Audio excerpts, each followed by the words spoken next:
You are doing good. तो सबसे पहले आई जस्ट वांटेड टू से थैंक यू बिकॉज इससे पहले वाले वीडियो पे I have got so much of positive response because of you. Thank you. चलिए स्टार्ट करते हैं। आज का जो चैप्टर है उसका नाम है यूनिट्स एंड मेजरमेंट और एनसीईआरटी के अंदर ये चैप्टर नंबर 2 है 11th क्लास की बुक में, बट हम इसे चैप्टर नंबर 1 कहते हैं क्योंकि नीट में यहीं से क्वेश्चन आना चालू होते हैं। फाइन। और जो आज का हमारा एम रहेगा वो रहेगा टाइप 1 यानी finding dimension of physical quantity को कंप्लीटली अंडरस्टैंड कर लेंगे हम। इसके क्वेश्चन कैसे लगाए जाते हैं वो सीख लेंगे और नीट में प्रीवियस आए हुए सारे क्वेश्चन इस वाले टॉपिक से 24 टाइम्स क्वेश्चन आए हैं जो कि बहुत ही ज्यादा वेटेज रखते हैं 51% का। तो ये चैप्टर बहुत इंपॉर्टेंट है और स्पेसिफिकली ये टॉपिक। चलिए स्टार्ट। ओके, स्टार्ट करने से पहले मैं आपसे कुछ पूछना चाहता हूं। What do you mean by physics? बहुत से बच्चे सोच रहे होंगे यार हमें तो इसका मीनिंग भी नहीं पता, है ना। चलिए मैं आपको बता देता हूं, कोई बात नहीं। एक वर्ड था ग्रीक फूसिस जिसका मीनिंग था नेचर। तो क्या हुआ कि जो वर्ड है हमने एज इट इज उठा लिया क्योंकि एक्चुअली फिजिक्स के अंदर हमें स्टडी करनी होती है अबाउट द नेचर। और ये किसकी ब्रांच है? ये एक साइंस की ब्रांच है। तो डेफिनेशन आप क्या बता सकते हैं? Physics is a branch of science which deal with the study of nature and it's law. तो देखिए, जब आप किसी भी फिजिक्स के लॉ को समझ रहे होते हैं तो आपको सर्टेन कैलकुलेशंस करने की जरूरत पड़ती है, कुछ मेजरमेंट करने की जरूरत पड़ती है ना। जैसे कि मैंने आपसे पूछा, लेट अस सपोज कि बताइए there are two bodies m1 and m2 and they are separated by distance r। तो बताइए इन दोनों के बीच में लगने वाला फोर्स की वैल्यू क्या होगी, है ना। ये एक लॉ है जिसे हम कहते हैं ग्रेविटेशनल लॉ, जो न्यूटन ने दिया था। वो एप्पल वाली कहानी आपको याद होगी। तो अब ये जो मैं फोर्स फाइंड कर रहा हूं, है ना, तो किसी पर्टिकुलर फॉर्मूले से करूंगा। लेट अस सपोज वो फॉर्मूला है, हम सब जानते हैं, F equals to Gm1 m2 upon r²। ये न्यूटन ने दिया था फॉर्मूला।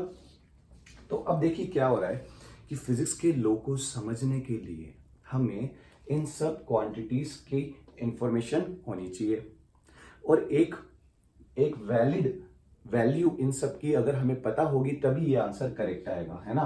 तो यानी हमें मेजरमेंट करने की जरूरत पड़ेगी। हमें पहले फाइंड करना पड़ेगा कि पहली बॉडी का मास क्या है, फिर फाइंड करना पड़ेगा दूसरी बॉडी का मास क्या है, फिर हमें फाइंड करना पड़ेगा कि r यानी जो लेंथ है वो दोनों के बीच में क्या है। उसके बाद कहीं जाके, क्योंकि ये वैल्यू तो फिक्स है ग्रेविटेशनल कांस्टेंट, उसके बाद कहीं जाके हम क्या फाइंड कर पाएंगे? फोर्स फाइंड कर पाएंगे। तो अब देखिए यहाँ पर इतने से फॉर्मूले को कैलकुलेट करने के लिए हमने कितनी सारी फिजिकल क्वांटिटी यूज कर ली।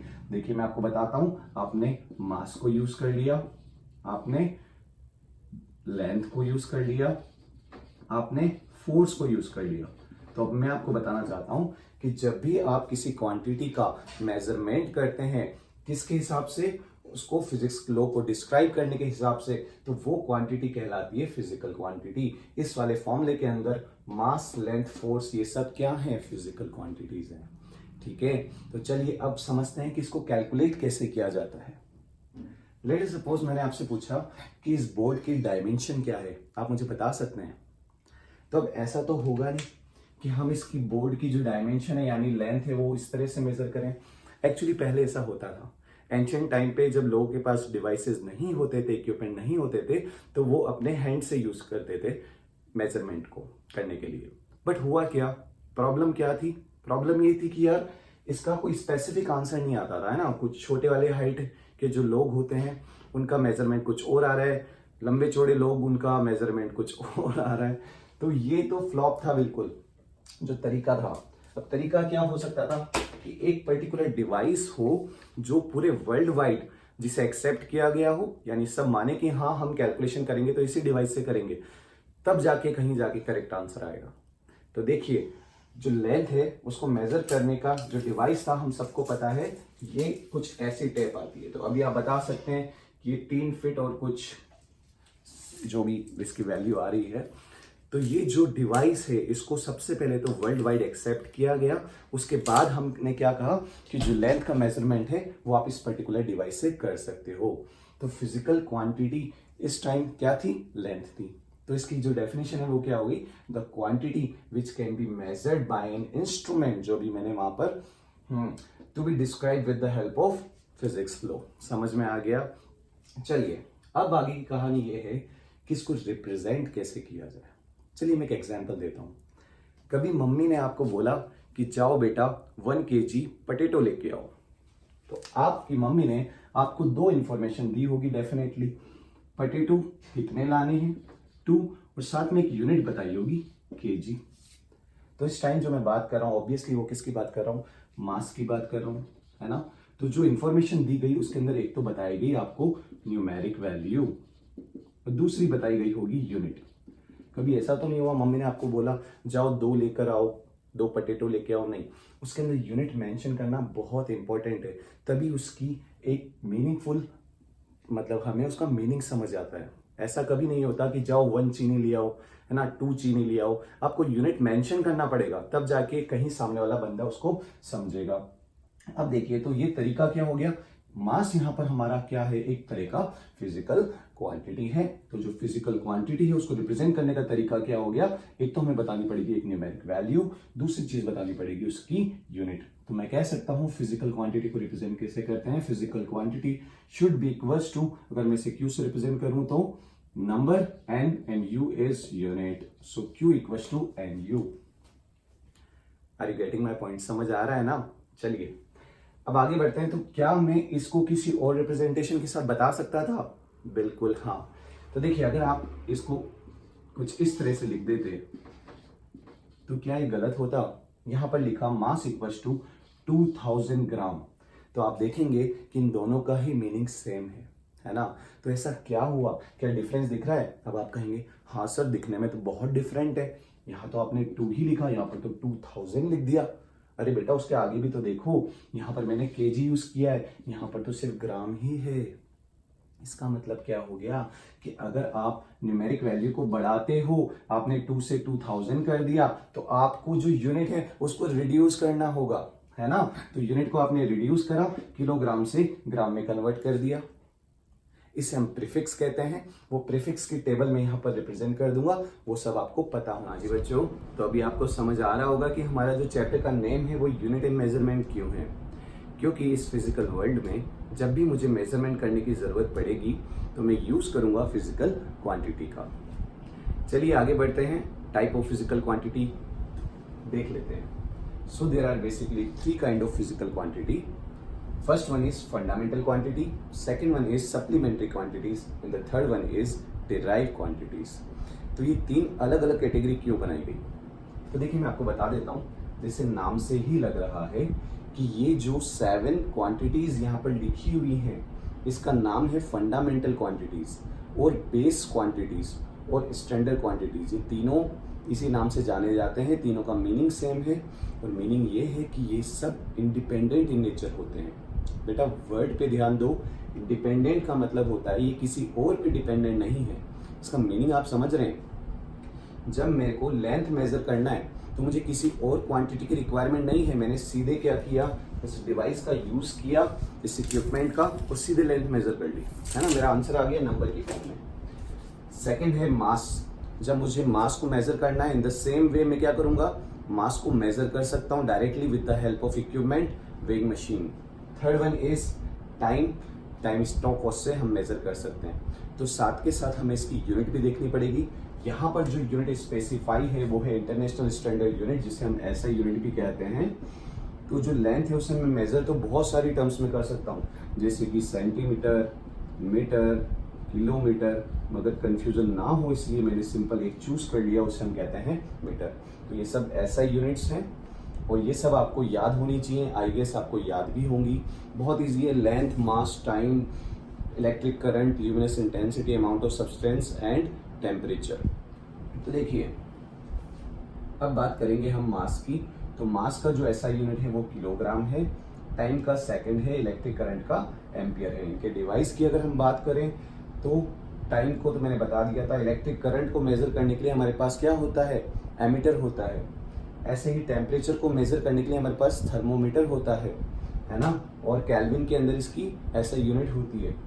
अमाउंट ऑफ सब्सटेंस थोड़ा सा समझ लेते हैं। तो बेटा जब भी हमें मैटर की स्टडी करनी है ना, मुझे देखना है किसी पर्टिकुलर मैटर के अंदर कितने नंबर ऑफ एटम्स हैं या कितने नंबर ऑफ आयन्स है, तो मैं उसको स्टडी करूंगा किसके अंदर, किसके थ्रू स्टडी करूंगा, अमाउंट ऑफ सब्सटेंस के थ्रू स्टडी करूंगा, है ना। यहाँ पर जो 1 मोल की वैल्यू होती है वो होती है 6.044 इंटू 10 की पावर 23। इसको एरोगड नंबर भी कहा जाता है।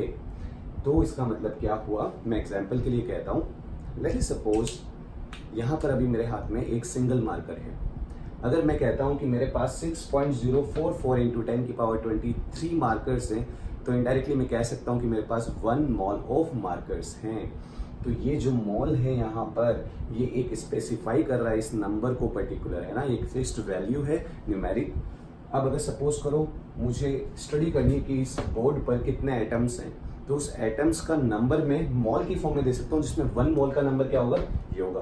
मुझे देखना है इस यहाँ पर कितने आयन्स हैं, तो इनडायरेक्टली सेम इस नंबर को मैं रिप्रेजेंट कर सकता हूँ। तो आई होप आपको ये समझ में आ गया होगा। 7th ल्यूमिनस इंटेंसिटी में भी बच्चों को कंफ्यूजन होता है।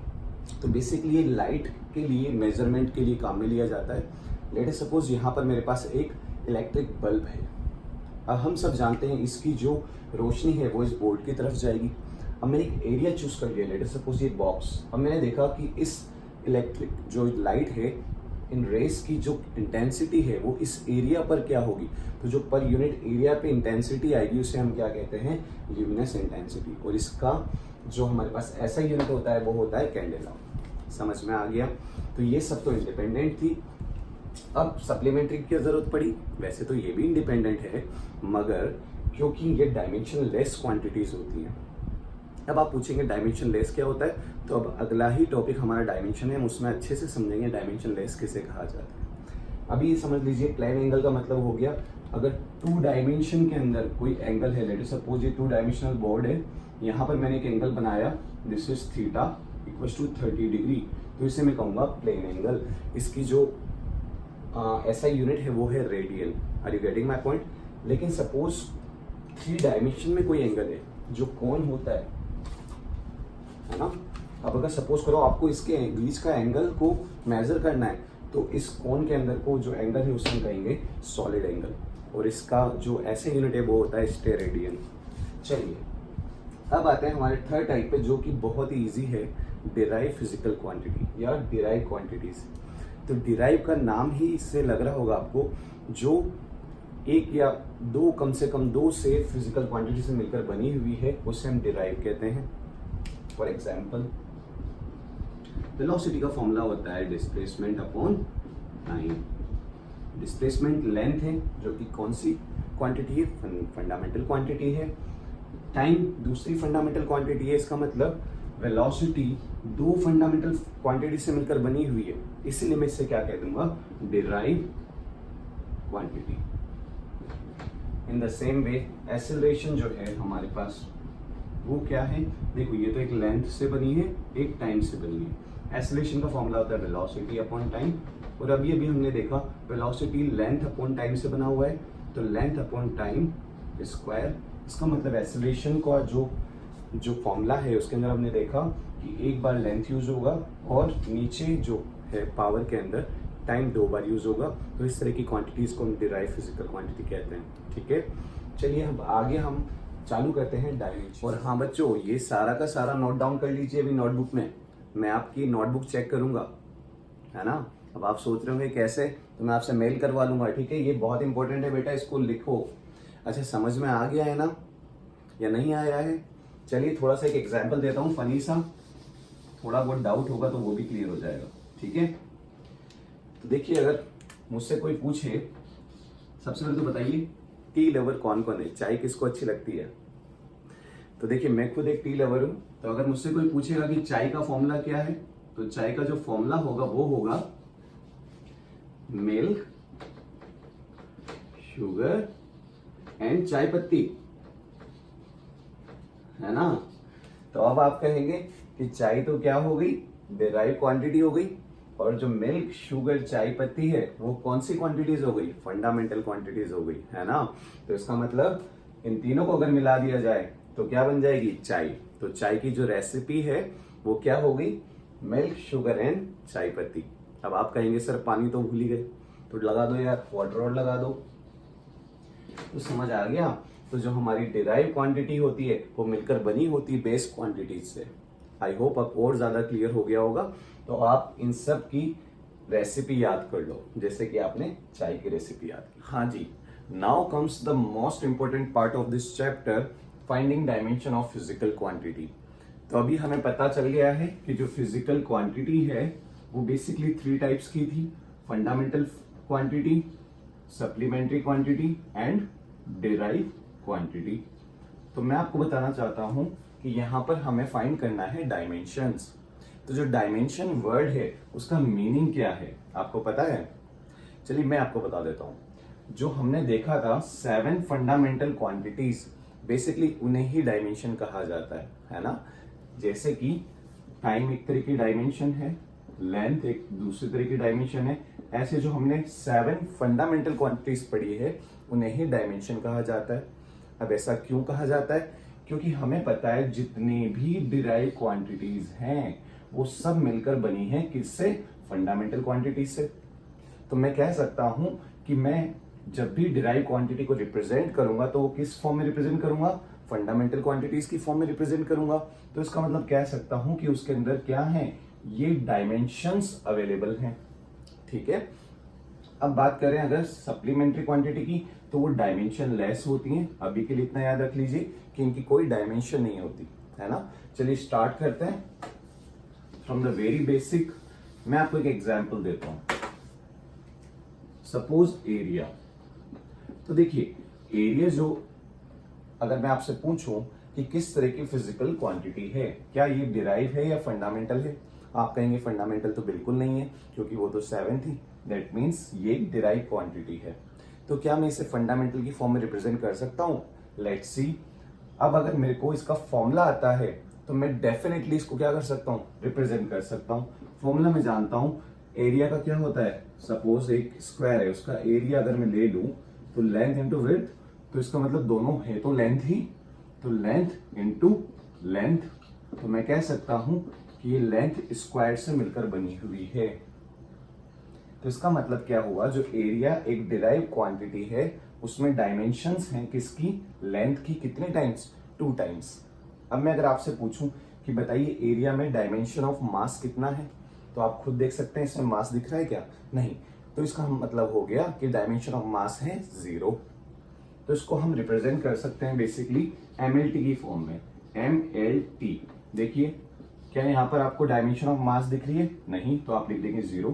क्या लेंथ की डायमेंशन दिख रही है? जी हाँ, तो आप कह देंगे 2। और टाइम की डायमेंशन 0।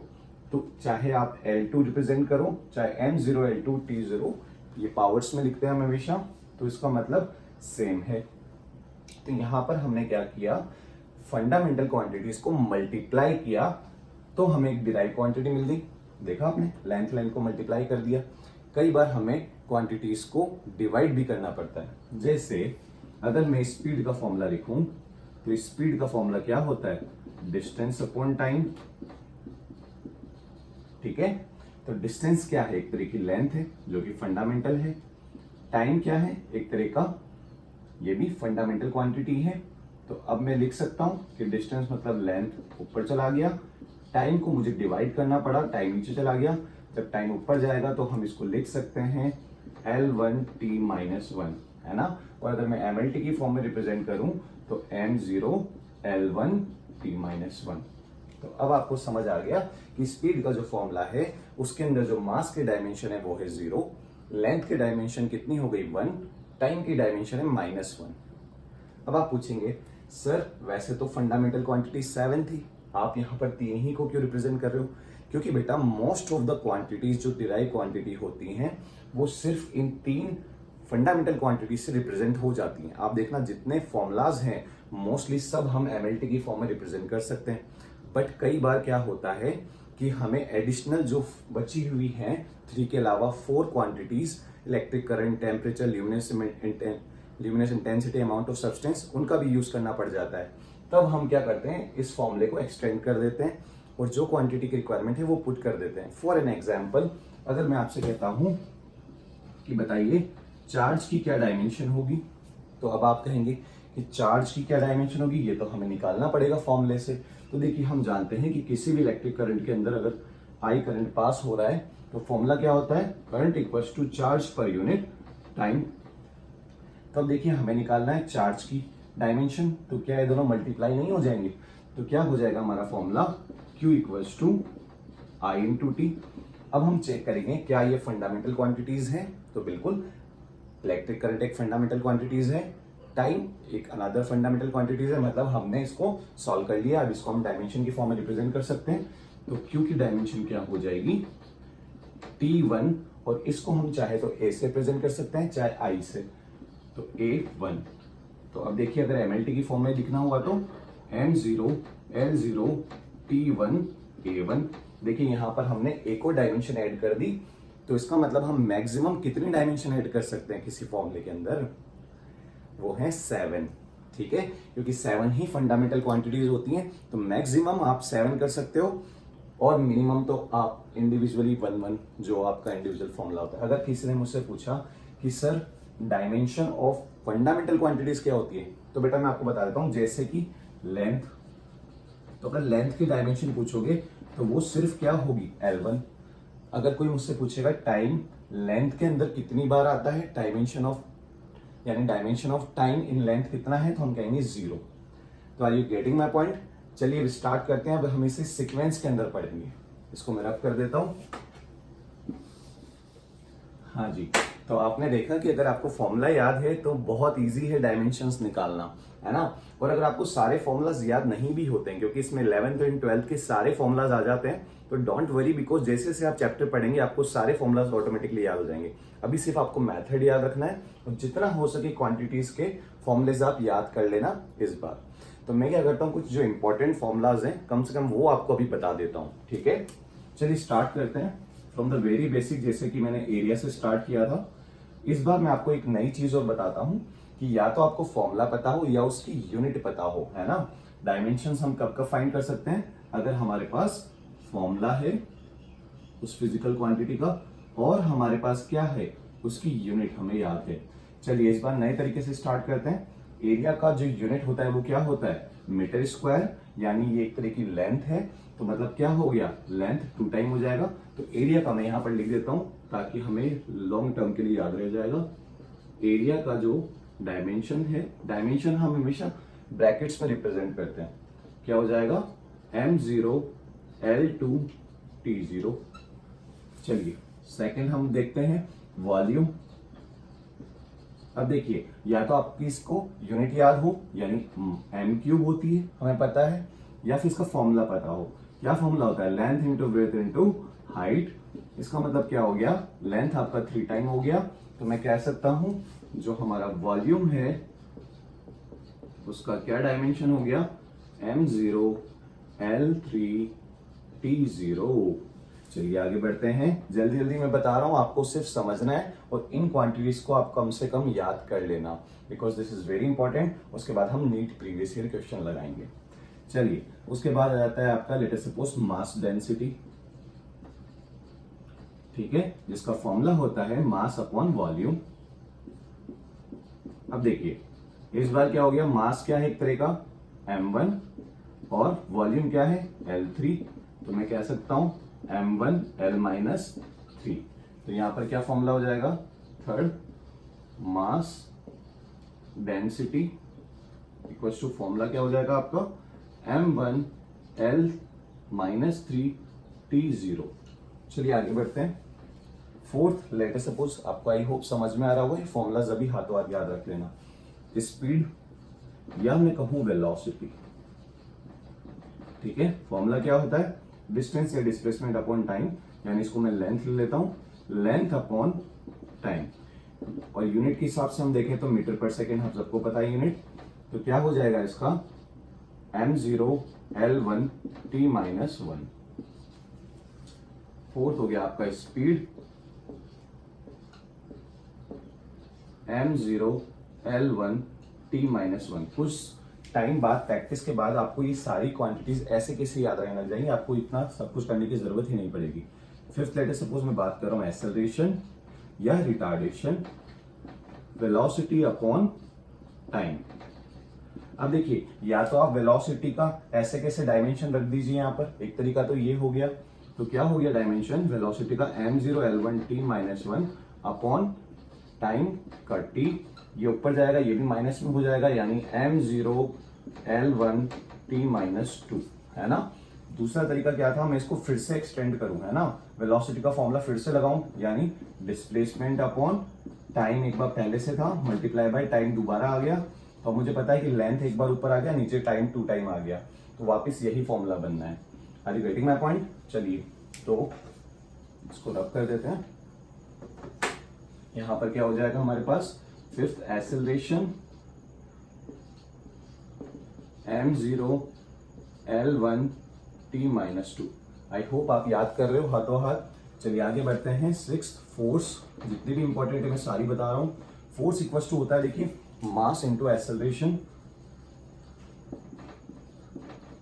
अब देखिए वही करना है आपको, मास यानी केजी यानी m1 एक बार यहां पे आ गया, एक्सेलरेशन की यूनिट ऐसे कैसे उठा लीजिए आप, m0 l1 t माइनस 2, क्या हो गया m1 l1 t माइनस 2, लिख दीजिए यहां पर। 6 नंबर पे क्या आ जाएगा आपके पास, फोर्स, जिसकी डायमेंशन हो गई m1 l1 t माइनस 2। चलिए 7 करते हैं, इम्पल्स। इम्पल्स क्या होता है, फोर्स इनटू टाइम। जैसे क्रिकेटर ने बैट को से बॉल को हिट किया, तो फोर्स उसका बैट अप्लाई करता है बहुत शॉर्ट इंटरवल ऑफ टाइम के लिए, उसे हम इम्पल्स कहते हैं। चलिए तो क्या हो गया, फोर्स इनटू टाइम। अब देखिए फोर्स का फॉर्मूला आपको पहले से पता है, dimension formula m1 l1 t minus 2 into time, एक और बार आ जाएगा। तो देखिए टाइम इस बार +1 या -2 दोनों कैलकुलेट होकर क्या हो जाएगा, t माइनस 1। तो क्या बच जाएगा, m1 l1 t माइनस 1। तो इम्पल्स का फॉर्मूला क्या हो गया, impulse m1 l1 t minus 1। अब देखिए मोमेंटम का क्या होता है फॉर्मूला, मास इंटू वेलोसिटी, है ना। मास यानी m1, वेलोसिटी मतलब मीटर पर सेकेंड, यानी इसको हम कह सकते हैं l1 t माइनस 1। अरे ये क्या हो गया, देखिए यहां पर मैं देख रहा हूं कि m1 l1 t माइनस 1 और m1 l1 t माइनस 1, इसका मतलब क्या इम्पल्स और मोमेंटम का डायमेंशन सेम है? जी हाँ, बिल्कुल सेम है। दैट मीन्स यहां से हमें एक इंपॉर्टेंट कॉन्सेप्ट पता चलता है कि कुछ डायमेंशंस ऐसी होंगी जो दो फिजिकल क्वांटिटी यानी दो डिराइव क्वांटिटीज की सेम होगी। पर एग्जाम में आपसे इसी तरह के क्वेश्चन पूछे जाते हैं कि कोई सी दो आपको दे दी जाएंगी डायमेंशंस, बताइए इनमें से कौन सा पेयर करेक्ट है, कौन सा पेयर रॉन्ग है। अभी हम थोड़ी देर में डिस्कस करने वाले हैं। चलिए यहां पर मैं लिख देता हूं आगे, इम्पल्स 8 जो हमारा क्या है, मोमेंटम।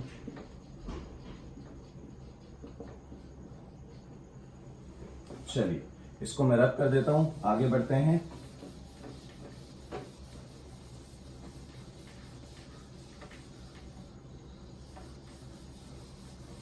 हाँ जी, तो अब देखिए क्या ऐसी और भी कोई क्वांटिटीज हैं जिनके डायमेंशन सेम होती हैं। चलिए मैं आपको बता देता हूं।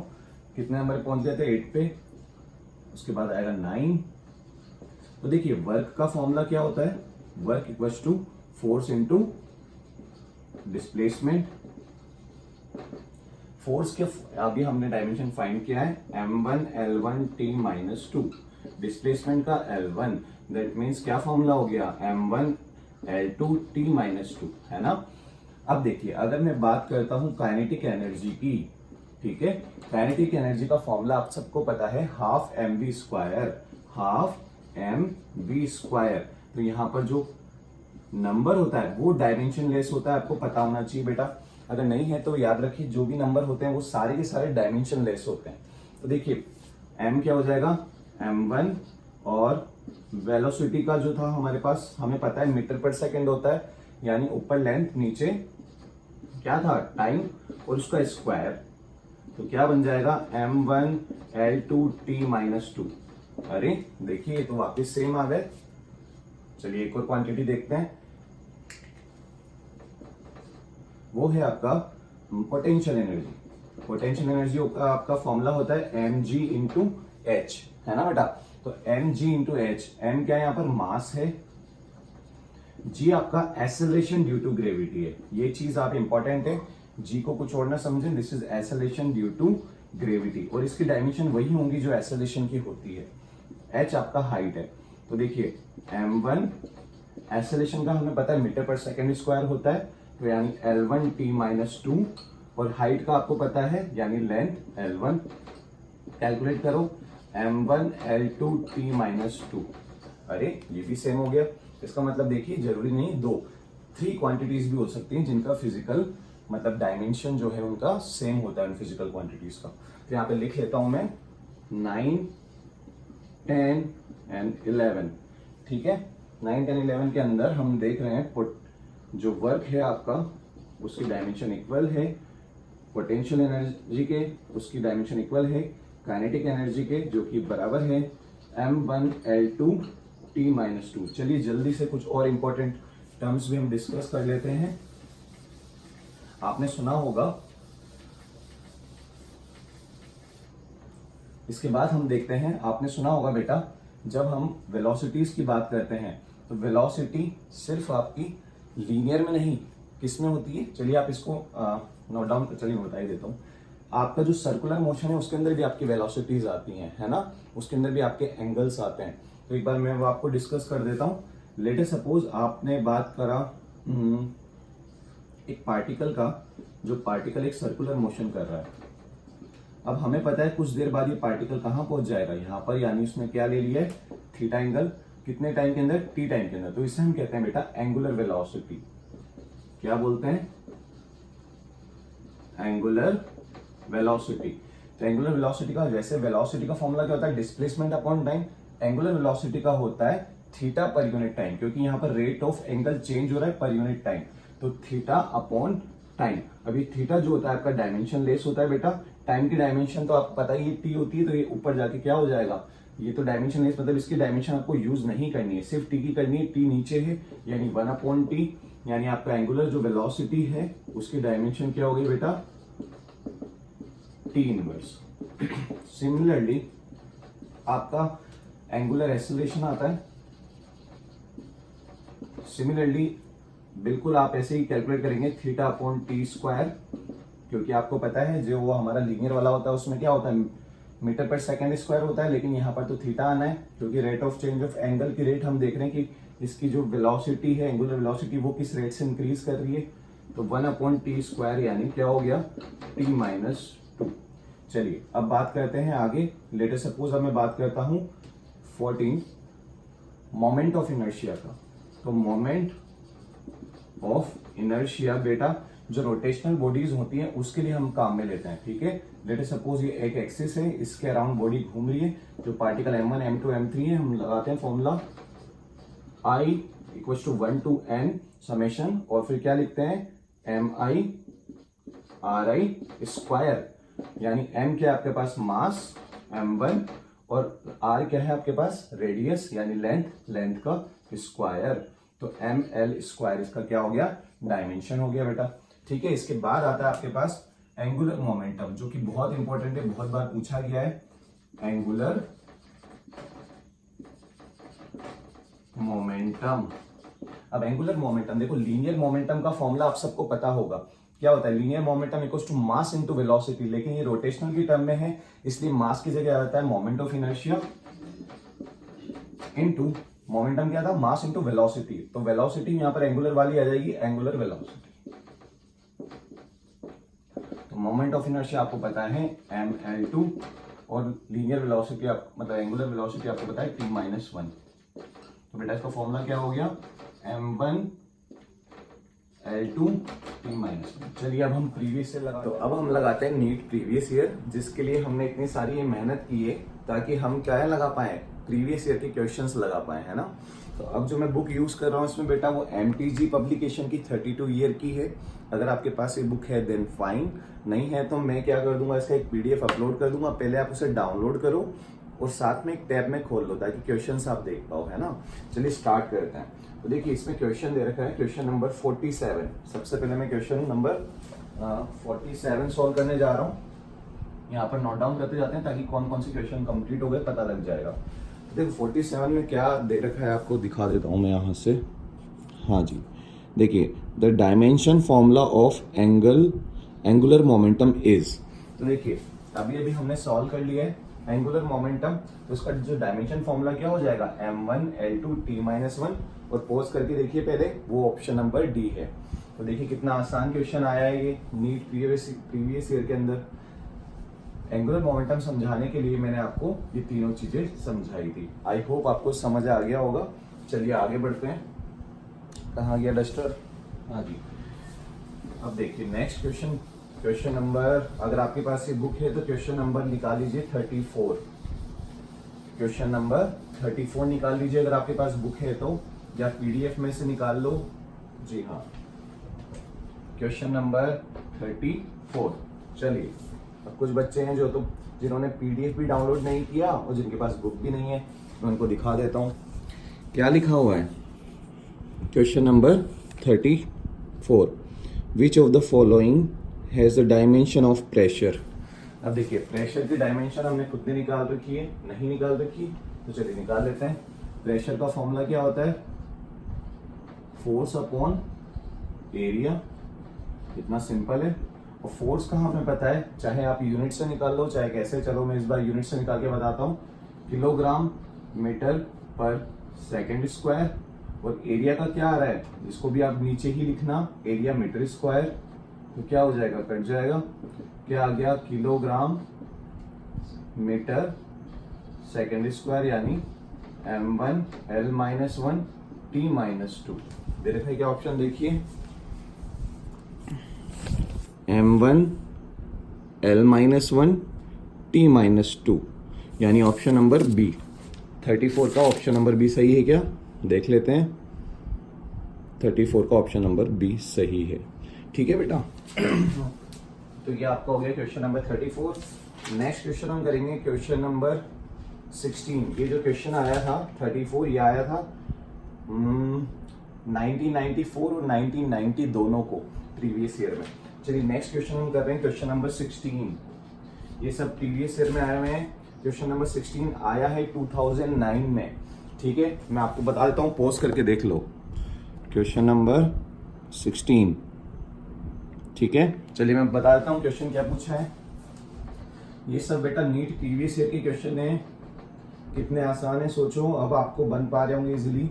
2009 में आया क्वेश्चन है, पूछा है कि अगर मैं MLT को ABC की पावर में शो करूं तो इसने पूछा है क्या वेलोसिटी के अंदर A = 1, B = 0, C = -1 होगा, या फिर एक्सेलरेशन के अंदर A = 1, B = 1, C = -2 होगा, या आपका फोर्स के अंदर इसका जो डायमेंशन है वो A = 0, B = -1, C = -2, या प्रेशर के अंदर जो अभी हमने निकाला है ना, क्या हो जाएगा, A = 1, B = -1 एंड C = -2। शायद अभी हमने यही निकाला था, पहले वाला फॉर्मूला देख लो एक बार, चलो चेक कर लेते हैं फिर से। देखो चेक करना बहुत आसान है बेटा, आपको कुछ नहीं करना। MLT जो होता है ना, उस पर कंपेयर करके देखो कि जो A B C की वैल्यू है क्या इनमें से कोई सही है या गलत है। तो चलो वेलोसिटी कंपेयर करते हैं। पहला ऑप्शन आपका था वेलोसिटी। वेलोसिटी का डायमेंशन क्या दे रखा है, कहाँ गया हमारा, ये रहा स्पीड या वेलोसिटी। आप ABC की फॉर्म में से याद रखिए 0, 1, -1। क्या दे रखा है, क्या 0, 1, -1, ये तो गलत हो गया ऑप्शन। एक्सेलरेशन चलते हैं, एक्सेलरेशन है 0, 1, -2। देखो MLT इसलिए मैं सीक्वेंस में पढ़ रहा हूं क्योंकि ABC यहां पर इस तरह से ही गिवन है। तो एक्सेलरेशन 0, 1, -2, 0, 1, -2 ऐसा तो नहीं है, ये गलत हो गया, ये भी रॉन्ग है। फोर्स आपका 1, 1, -2, 1 यहां भी नहीं है, यानी फोर्स भी गलत है। और प्रेशर का भी हमने देखा था फोर्स अपॉन एरिया, है ना, तो ये वाला आपका करेक्ट आंसर है। Are you getting my point. तो 16 भी हमने कंप्लीट कर लिया। समझ आ रहा है ना? चलिए आगे बढ़ते हैं। नेक्स्ट जो नीट का प्रीवियस ईयर का क्वेश्चन है हम सॉल्व करेंगे। Question number 45। चलिए क्वेश्चन नंबर 45 देख लेते हैं क्या पूछा है। क्वेश्चन नंबर 45 में पूछा है, देखिए पॉज करिए, जी हाँ, डायमेंशन फॉर्मूला ऑफ टॉर्क। अब देखिए टॉर्क का फॉर्मूला क्या होता है आप सब जानते हैं, एफ आर साइन थीटा, या तो आप एफ आर साइन थीटा कह लीजिए या फिर आप कह लीजिए एफ परपेंडिकुलर इनटू आर, जो भी आपको समझना है बेटा।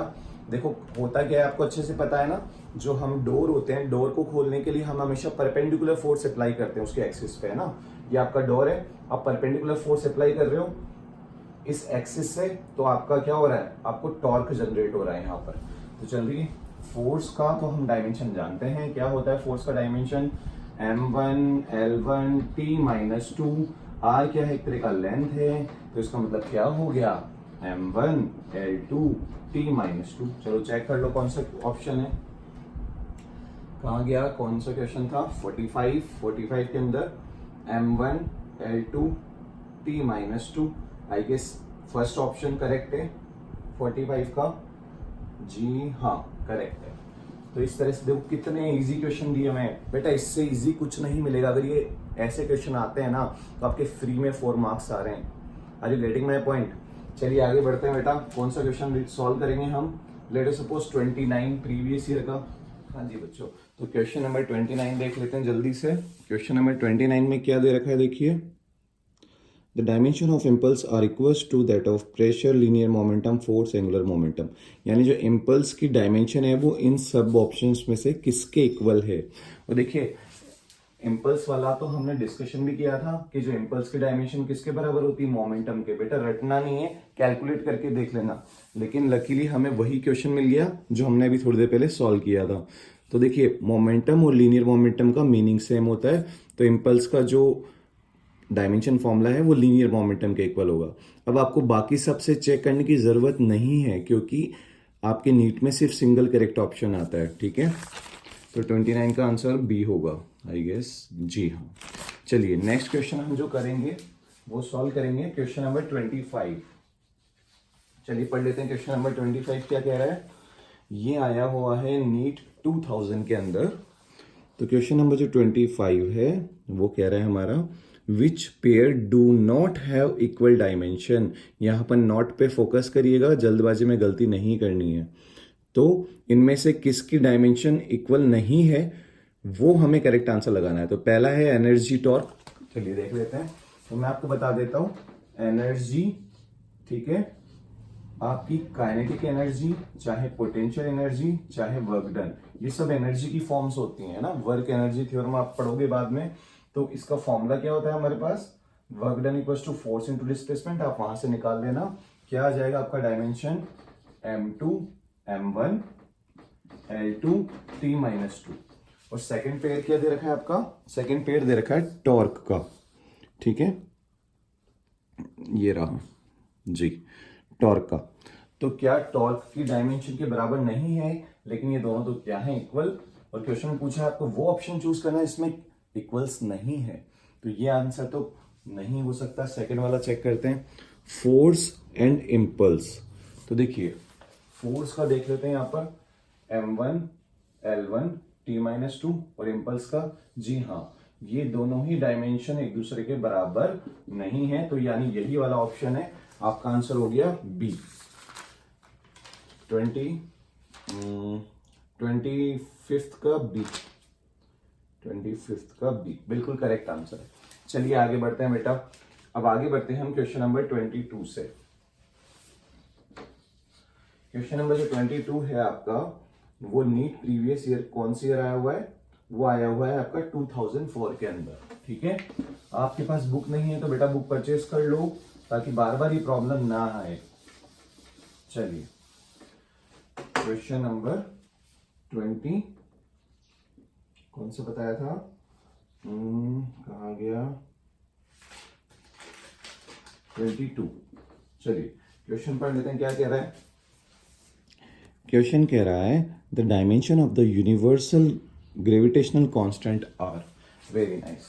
तो देखिए बेटा, हमें पता है जो यूनिवर्सल ग्रेविटेशनल कांस्टेंट है वो किस फॉर्मूले के अंदर आता है, वो ग्रेविटेशनल जो हमारा लॉ है उसके अंदर आता है। According to the Newton, if there are two bodies m1 m2 and separated by distance r, then the force of attraction between these two bodies equals to F equals to g m1 m2 upon r square, and this is the gravitational constant जिसकी dimensions हमें निकालने को बोला गया है।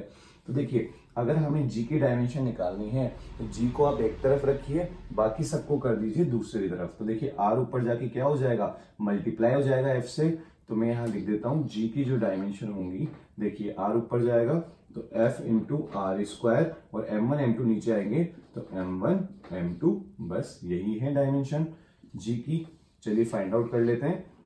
हाँ जी बच्चों, तो अब हमें इसकी डायमेंशन लिख देनी है। फोर्स की डायमेंशन क्या होती है, m1 l1 t-2, रेडियस की यानी लेंथ की l square, and m1 m2 क्या थे, मासेस थे यानी m2। यहां से m1 कैंसिल हो जाएगा, यहां पर 1 पावर रह जाएगी। चलिए सॉल्व कर देते हैं। क्या m ऊपर चल जाएगा, m-1 l की पावर 3 t-2।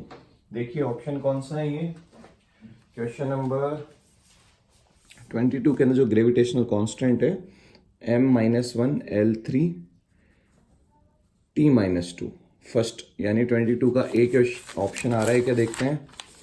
22 का ए करेक्ट है, ठीक है, 22 का ए। चलिए आगे बढ़ते हैं।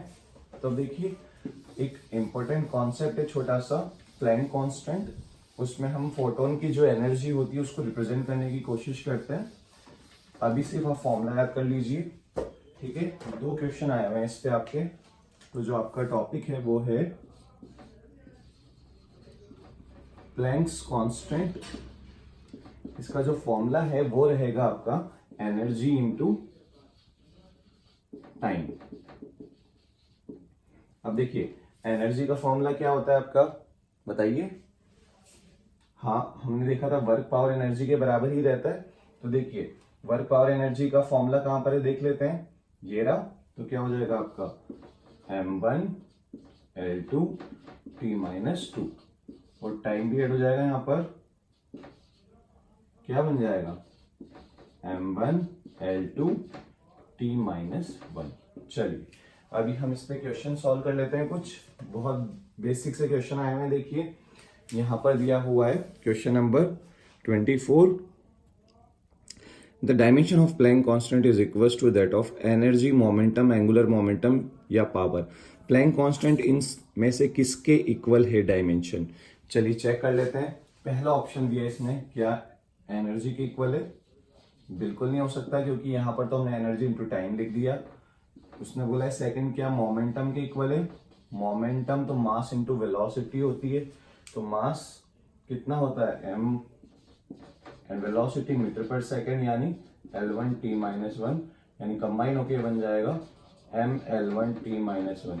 क्या इक्वल है क्या, नहीं, हमें इससे चेक करना है प्लैंक कांस्टेंट से, यानी ये भी रॉन्ग, ये भी wrong. Option number 3 angular momentum.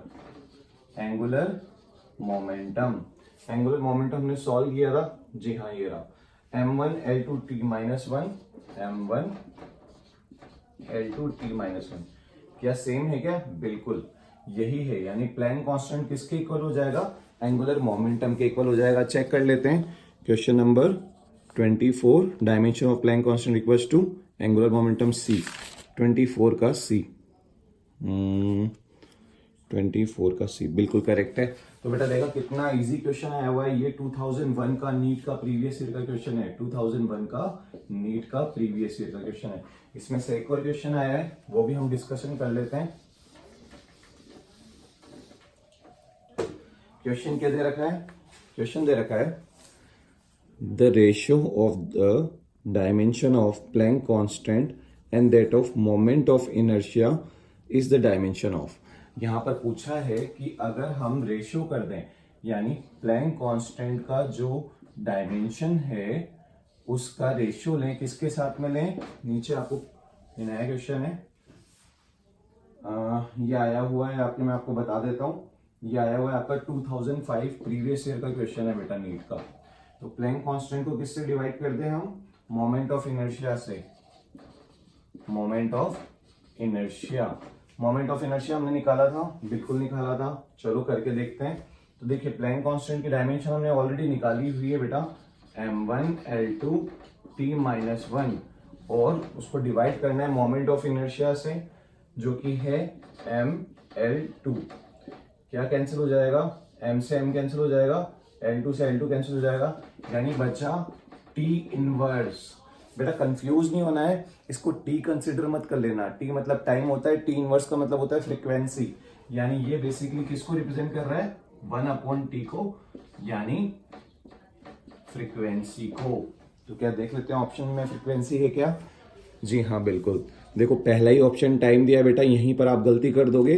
21 का एक्चुअल आंसर टी टाइम नहीं है, फ्रीक्वेंसी है। चेक कर लेते हैं 21 का बी। 21 का कहाँ गया? 21 का बी।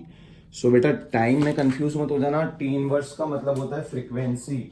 चलिए आपको समझ आ गया होगा। अब एक बहुत इंपॉर्टेंट कॉन्सेप्ट है, उसे भी हम डिस्कस कर लेते हैं, ठीक है? देखो कितने इजी क्वेश्चन है, आपके ऑलमोस्ट सारे क्वेश्चन बन रहे हैं अभी, और मैंने जितने क्वेश्चन वीडियो के स्टार्टिंग में बताए थे बेटा वो सारे के सारे बन जाएंगे, ठीक है? कुछ फॉर्मूलाज हैं 12th के, आप उनको अप्लाई करोगे, वो जो रिमेनिंग है 2-5 क्वेश्चन वो भी बन जाएंगे। बाकी का कॉन्सेप्ट मैं अभी बता रहा हूँ। तो बेटा एक आपके क्वेश्चन आएंगे किससे? कूलाम लॉ से। कूलाम लॉ के अंदर हमें पता है दो चार्ज पार्टिकल होते हैं Q1 and Q2 and they are separated by distance r। तो हम जानते हैं कूलाम फोर्स का फॉर्मूला क्या होता है? K Q1 upon r square, और K जो कांस्टेंट होता है उसका अगर हम वैल्यू लिख देते हैं 1/4 pi epsilon naught Q1 Q2 upon r square, और जो एप्सिलॉन नॉट है उसे हम कहते हैं परमिटिविटी ऑफ फ्री स्पेस, है ना बेटा? ये चीज बहुत ही इंपॉर्टेंट है। एप्सिलॉन नॉट ये होती है बेटा परमिटिविटी ऑफ फ्री स्पेस। इसका मीनिंग क्या होता है? देखिए जहां पर ये चार्ज पार्टिकल रखे हुए हैं उस जगह का मीडियम इंपॉर्टेंट होता है, क्योंकि हम जानते हैं पॉजिटिव चार्ज पार्टिकल को रिपेल करता है, positive charge particle negative charge particle को अट्रैक्ट करता है ना? यानी सेम अनलाइक और लाइक चार्जेस आपने पढ़े होंगे या पढ़ेंगे आप अभी आगे जाकर। तो बेटा जिस मीडियम में ये रखे हुए हैं ना वो बहुत इंपॉर्टेंट होता है। तो ये जो फोर्स की वैल्यू होती है ना ये भी वेरी करती है। अगर आप इनको वाटर में रख दो तो अलग वैल्यू आएगी, अगर आप इनको स्पेस में रख दो तो अलग वैल्यू आएगी, आप इनको एयर में रख दो तो अलग वैल्यू आएगी। तो परमिटिविटी ऑफ फ्री स्पेस का मतलब होता है कि एक आइडियल कंडीशन है कि अगर हम इन्हें फ्री स्पेस में रखें तो क्या इसकी वैल्यू होनी चाहिए, तो उसे हम कहते हैं परमिटिविटी ऑफ फ्री स्पेस। समझ में आ गया? ये दोनों इंटरेक्ट करते हैं। देखो फोर्स जब अप्लाई होगा जब ये आपस में इंटरेक्ट कर पाएंगे, तो यानी जो फोर्स है उसको पास होना पड़ेगा किसमें से? स्पेस में से। समझ आ गया होगा आपको? चलो अब क्वेश्चन ये पूछा जाता है कि इसकी डायमेंशन पूछी जाती है। मैं आपको बता देता हूं कौन सा क्वेश्चन में पूछा गया ऐसा। तो देखिए यहां पर आपसे पूछा गया है क्वेश्चन नंबर 23, देख लो question number 23। The unit of permittivity of free space epsilon naught is, यानी इसकी जो फ्री स्पेस की परमिटिविटी उसका क्या आपका डायमेंशन है या क्या यूनिट है? तो अब देखो यूनिट आपको कैलकुलेट कर सकते हो। आप क्या करो, एप्सिलॉन नॉट को एक तरफ ले जाओ, और यूनिट्स में हम जानते हैं कि जो कांस्टेंट वैल्यू उसका तो कोई मतलब रहता नहीं है, तो ये दोनों तो कट जाएंगी। एप्सिलॉन नॉट उधर चला गया, equals to Q1 Q2 upon F into R square. इसको मैं क्या बोल सकता हूं? चार्ज पार्टिकल किसके अंदर होते हैं बेटा? कूलम के अंदर होते हैं। देखो ऑप्शन में भी कूलम दे रखा है, तो यहां पर आ जाएगा आपका कूलम स्क्वायर, क्योंकि दो हैं Q1 Q2 अपॉन फोर्स किसमें होता है बेटा? न्यूटन में होता है, इंटू मीटर स्क्वायर। आपका रेडियस किसमें होता है? मीटर स्क्वायर में। तो देखो ऑप्शन दे रखा है क्या ऐसा? Coulomb square, newton, metre square. देखो थर्ड सी ऑप्शन है, हाँ सी ऑप्शन है जिसके अंदर दे रखा है आपको newton, sorry coulomb square upon newton metre square. Check कर लेते हैं 23 का सी आंसर सही है क्या? 23 का सी आंसर सही है। ठीक है, बिल्कुल सही। चलिए आगे बढ़ते हैं बेटा। आपको यहां तक समझ आ गया होगा होपफुली। एक बहुत ही अच्छा क्वेश्चन है, बहुत इंपॉर्टेंट भी है, मतलब उसके अंदर जो कॉन्सेप्ट है वो बहुत ही अच्छा है। चलिए आगे डिस्कस करते हैं। ये जिससे पहले वाला क्वेश्चन हमने सॉल्व किया था, ये आया था आपका 2004 के अंदर। अब जो मैं क्वेश्चन डिस्कस करने जा रहा हूं ये आया है 2010 के अंदर। ठीक है, चलिए 2010 के अंदर नीट में आया हुआ प्रीवियस ईयर का क्वेश्चन है बेटा, बहुत इंपॉर्टेंट कॉन्सेप्ट है। देखो मैं दिखा देता हूं, क्वेश्चन नंबर 14 है। इसने पूछा है कि डायमेंशन फाइंड करके बताओ half into epsilon not into E square. अब देखो आपको पहले तो इनको मीनिंग समझ में आना चाहिए कि ये जो है आपका वो है परमिटिविटी ऑफ फ्री स्पेस। ठीक है, अभी अभी हमने निकाला था। और यहां पर क्या है, ये इलेक्ट्रिक फील्ड गिवन है बेटा।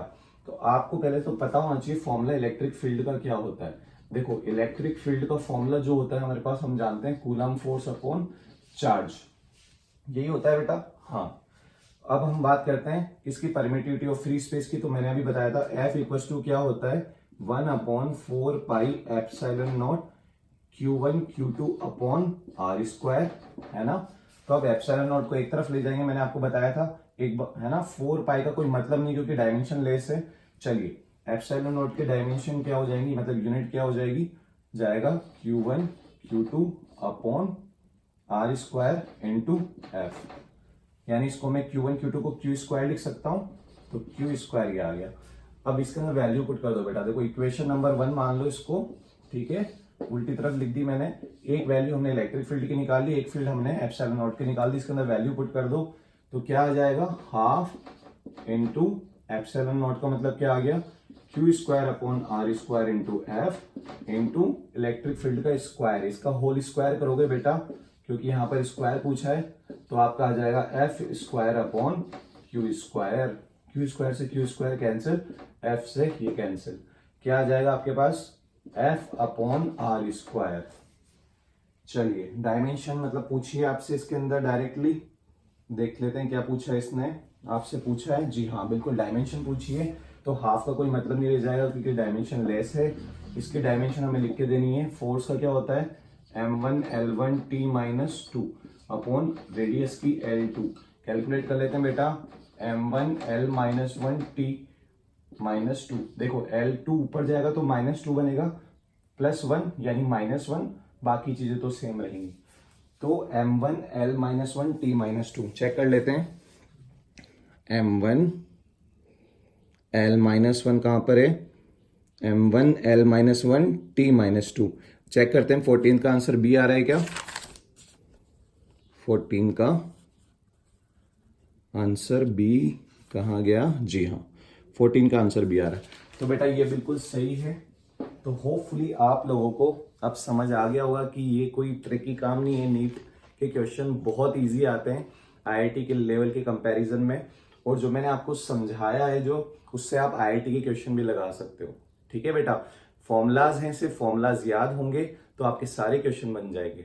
तो फॉर्मूला अब मैं एक चीज बता देता हूं आपको, अगर आपको सारे फॉर्मूलाज पता करने कहां पर हैं, तो ये एनसीईआरटी की बुक है बेटा। एनसीईआरटी पेज नंबर 214 पे आप क्या करो, सारे के सारे फॉर्मूलाज देख सकते हो। एनसीईआरटी 11th क्लास का फर्स्ट पार्ट, पेज नंबर 214 लिख लो। आई होप आपको समझ आ गया होगा जी बच्चों। तो ये टॉपिक अब यहीं पर कंप्लीट होता है। मैं आपको एक बार फिर से इसको कंक्लूड करके बता देता हूँ। आज जैसे हमने डायमेंशन ऑफ फिजिकल क्वांटिटीज पढ़ा, इसका जो वेटेज था वो 51% था इस टॉपिक का पूरे चैप्टर में, क्योंकि पूरे चैप्टर में पिछले 32 ईयर में 47 क्वेश्चन आए, उसमें से 24 इस टॉपिक से आए। और हर साल नीट एग्जाम के अंदर यूनिट एंड डायमेंशन या यूनिट एंड मेजरमेंट से 2 क्वेश्चन कंफर्म आते हैं, एक तो मिनिमम आता है। तो अगर 2 क्वेश्चन आते हैं तो 51% का मतलब हो गया कि 100% आज जो हमने पढ़ा उसमें से क्वेश्चन आएगा। यानी आपके जो 4 मार्क्स हैं वो क्या हो गए, सिक्योर हो गए। ठीक है, अब मैं आपको बता देता हूं, ये सारे प्रीवियस ईयर में आए हुए क्वेश्चन हैं, उनमें से आज हमने क्लास में इटसेल्फ इतने जिन पे टिक लगे हैं वो सारे क्वेश्चन सॉल्व करे हैं नीट प्रीवियस ईयर के। मेरा मन तो था कि मैं सारे करा दूं, मगर एक टाइम की लिमिटेशन है तो उसके हिसाब से चलना पड़ेगा। लेकिन मैंने जो छोड़े हैं वो सारे सिंपल सिंपल छोड़े हैं, ठीक है, और ऐसे छोड़े कि आपसे इजीली हो पाए। उसकी एक वजह भी है, मैं आपको बता देता हूँ। देखो, स्टार्टिंग में मैंने आपसे कहा था कि प्रीवियस ईयर के क्वेश्चन या नीट एग्जाम के अंदर एससीवी से एज इट इज क्वेश्चन उठ के आ जाता है, बताया था। चलिए मैं आपको बता देता हूँ इसका प्रूफ भी। देखिए, एससीवी का वर्कआउट एग्जाम्पल का क्वेश्चन नंबर 1 का आप सी पार्ट देखिए। सी में क्या लिखा हुआ है, द थर्मल कंडक्टिविटी के, ठीक है, इसकी डायमेंशन पूछिए और वेरी सिमिलर टू दिस, बिल्कुल एज इट इज क्वेश्चन उठ के आ गया। देखिए 2019 में, है ना, जस्ट पिछली साल ही उसमें उसने थर्मल कंडक्टिविटी की यूनिट पूछी है, यानी वही कॉन्सेप्ट है, तो एज इट इज क्वेश्चन उठ के आ जाते हैं। इसीलिए क्वेश्चन मैंने आपको आज होमवर्क में दे रहा हूं। हाँ जी, आपको होमवर्क भी मिलेगा बेटा, याद रखना, होमवर्क नेक्स्ट क्लास में करके लाना है। एससीवी का chapter number 1 introduction to physics में वर्कआउट एग्जांपल 1, 2 जिसमें से वो आया था वो सारे, ऑब्जेक्टिव 2 का क्वेश्चन नंबर 1, ऑब्जेक्टिव 3 का 1, 2, 3, 4, ये सारा होमवर्क मुझे नेक्स्ट क्लास से पहले चाहिए। एक नोटबुक बना लीजिए अलग से, उसमें आज का जो पढ़ाया है वो और ये वाले क्वेश्चन सारे कर लीजिए ना। इसमें से एक भी टॉपिक ऐसा नहीं है, कॉन्सेप्ट नहीं है जो आपको नहीं समझ में आया होगा। मैं श्योरिटी दे रहा हूं इसमें से कुछ भी आएगा आप सारा कर दोगे, ठीक है। एक इसके अंदर एलसीआर वाले क्वेश्चन हैं, इसकी प्रैक्टिस करोगे वर्कआउट क्वेश्चन नंबर 2 की, तो बचे हुए सारे क्वेश्चन हो जाएंगे, ठीक है। एक और इम्पॉर्टेंट चीज, इसके अंदर क्वेश्चन नंबर 12 और 39 थोड़ा सा डिफिकल्ट है, उसका हिंट मैं आपको दे देता हूं, ठीक है बेटा। इस 12 एंड 39 में दोनों में एक ही फॉर्मूला यूज आएगा, c² = 1/, ये जो आपका होता है μ0 × ε0, ठीक है। ये स्पीड ऑफ लाइट होती है बेटा, ये होती है हमारे पास परमिटिविटी ऑफ फ्री स्पेस ε0, जो कि हम कूलम लॉ के अंदर पढ़ते हैं, है ना, इलेक्ट्रोस्टैटिक के अंदर। और यहाँ पर ये जो μ0 है ये बेसिकली मैग्नेटिज्म के अंदर पढ़ाया जाता है, जो कि हम एम्पियर्स फोर्स लॉ में भी यूज करते हैं। तो इसे कहते हैं, दोनों पे वर्डिंग पे ध्यान दीजिए, permittivity and permeability of free space, ठीक है, एम्पियर्स लॉ का फॉर्मूला है, तो ये आपको हेल्प देगा। चलिए, आई होप आज का जो कंटेंट है वो आपको अच्छे से समझ में आया हो, एंड आप इसमें से जो भी क्वेश्चन आएंगे वो नीट एग्जाम में करके आएंगे। और बेटा टाइम बहुत लिमिटेड है, तो don't waste time. See you soon.